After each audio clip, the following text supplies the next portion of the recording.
Welcome back to Hangar 207 in the Garage Baja edition. Today, I got to deal with those dreaded shock towers. So like I said before, whoever had this buggy before me tried to put airbags on the trailing arms for like an air suspension so we can raise it and lower it and do stuff of that nature. And he got started on the project, and I think he found out that it wasn't going to work. So he abandoned it. And then I think it's changed hands a few times, but no one really did anything to it until I bought it. In the last video, I pulled the trailing arms out. I replaced the bearings in the bushings, put them all back in. And now it's time for those shock towers, because he cut the shock towers off to make room for the airbags. So there was no way to put shocks on this. No way whatsoever. I mean, there probably was a way, but I wasn't going to deal with it. So I got some shock towers off that old chassis I bought. I cut them off way long. Today I have to cut them to length. I have to prep the metal for welding, then I got to weld them on. Now, I'm very new at MIG welding. I mean, very new at MIG welding. Arc welding, I'm very efficient with. Not real good for vertical welds, which is what needs to be done on this, is the vertical welds. I mean, I can do it, they can hold, and they don't look too bad, but I wanted to do it with MIG. From what I understand, MIG welding is easier than arc welding, but I want to learn anyway, so I bought a welder, I want to play with it. I want to have some fun. And that was the whole idea of this project, is having a good time. So, today, here in this video, part 6, it's cutting the shock towers to length and attempting to weld them onto the buggy, MIG welding. This should be fun.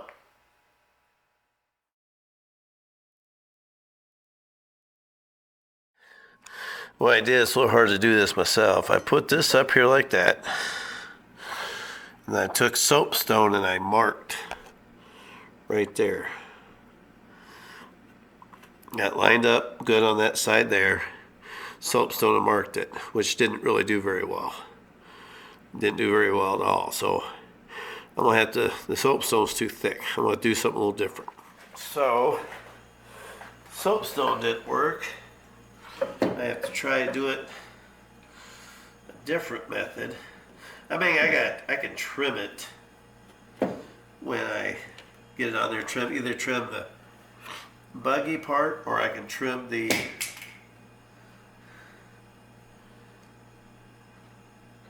this piece here if I get this too. So I like to try to cut this too long. If I cut this too long, there's more of a chance that I'll have something to trim. It's going to be right on that edge, right on this, right in the middle of that. So I'll probably cut on this side of it, make this longer, then I can trim off this here. That's got to be straight anyways. This has got to be straight, where I got to cut this. This has got to be straight, and this has got to be straight. So I got to make with a grinder. Now it's time to make some sparks.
probably won't be as half as bad as if I go out and buy me an actual real good grinder.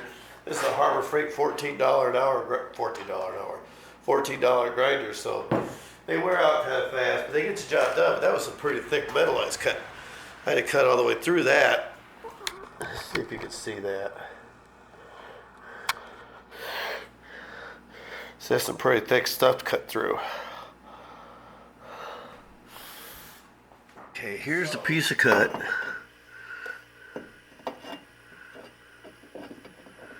Yeah, see, I gotta get the camera to focus.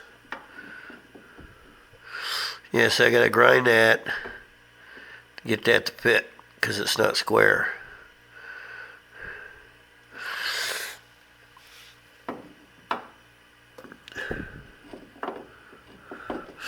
Yeah, this piece is just a hair bit different than the one that came off it.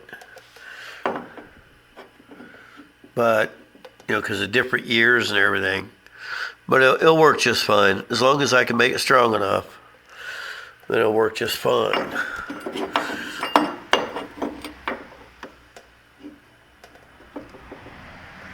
Yep. So, now I gotta take the grinder and clean that paint off, make that straight. And this part straight. I might cut that last little piece out of there. This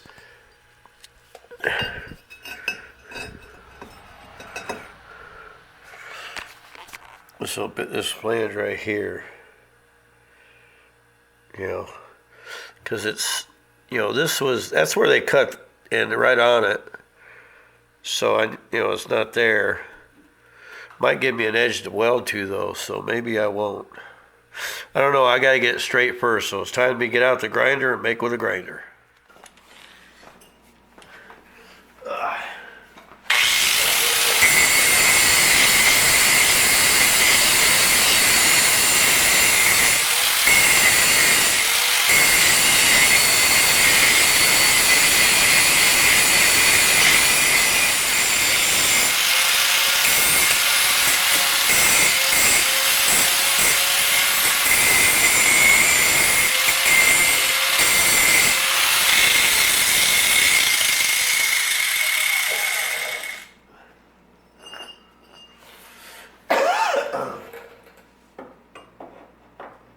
Oh yeah, much better.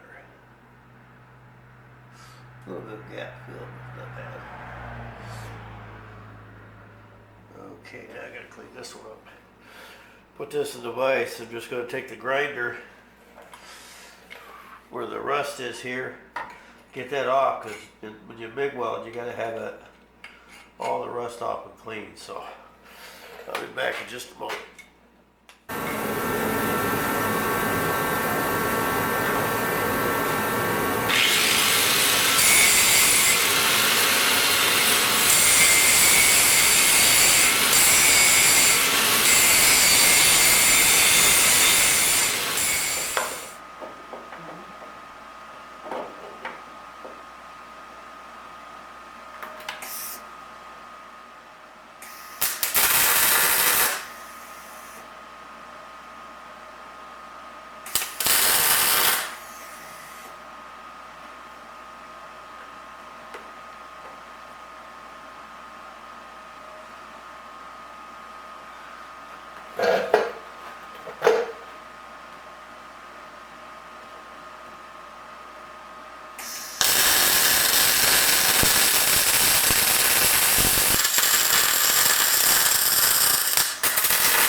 Couldn't see that for doo-doo, but oh well.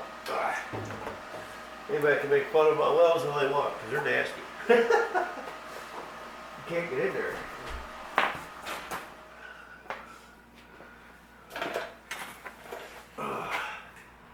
Can you say ugly welds?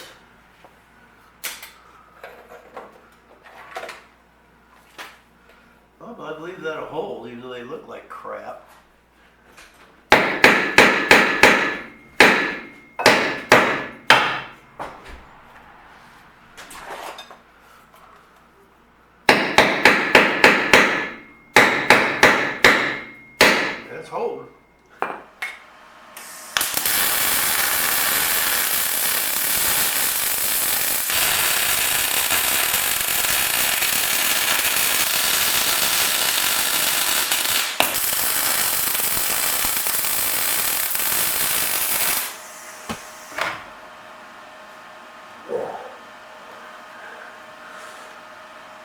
It's like they say, thank God for grinders.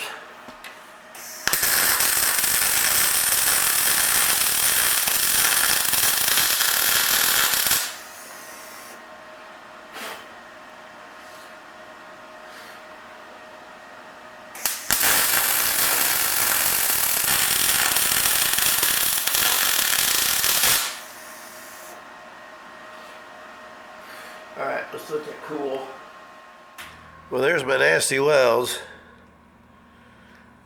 Now we can get it grind down, give it some paint, try to make it look a little better than that. But like I said earlier, I'm very new at MIG welding. Arc welding, yeah, I'm pretty efficient with it, which I should just use my arc welder, but I want to do it with a MIG. Got to learn how to do it somehow. Well, that's pretty much my first real job with a MIG welder.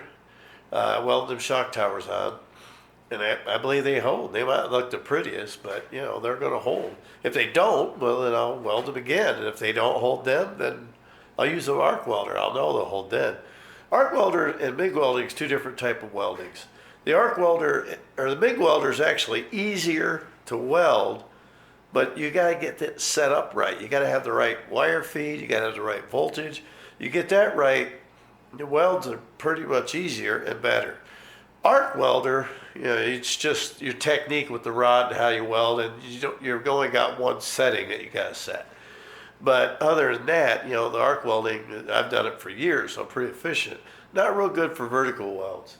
That's why I wanted to try it with a MIG. And that's just fun. I bought this MIG to play with, and I had a good time. Even though welds don't look good, I had a good time today. That's all that matters. I've been having a ball working on this buggy. I have really enjoyed it. I've actually enjoyed doing the videos. It's difficult. Videoing is hard. It takes longer to do the job. I mean, with this right here, today, everything you saw was probably 3 or 4 hours, and I got it down in 20 minutes, less than 20 minutes. I don't know how long it is I got to finish editing, but there's not going to be that much in the video, but it's about 3 hours of work. Plus, getting a welder set up is brand new. I did some test welds. So yeah, it's a learning deal, but that's the reason why I'm doing it. That's why I'm doing this in the first place. This is my first Baja, but I'm very mechanically inclined, so it don't take much to figure out what I'm doing. And VWs aren't that difficult. They're pretty easy. But, you know, you got to deal with the hard stuff, you know, the rust and everything else. But anyways, next video will be the brakes, most likely putting on the disc brakes. Pretty sure that's what's going to be next. We'll just have to wait and see. You never know. I change my mind constantly what I'm going to do next. I'm going to put the transmission engine on, but I think I'll do the brakes first. And then the transmission engine, so on and so forth. And then I got a few other surprises I'm going to do before I start working on the body. So anyways, thanks for watching. Hangar 207 in the garage, Baja edition.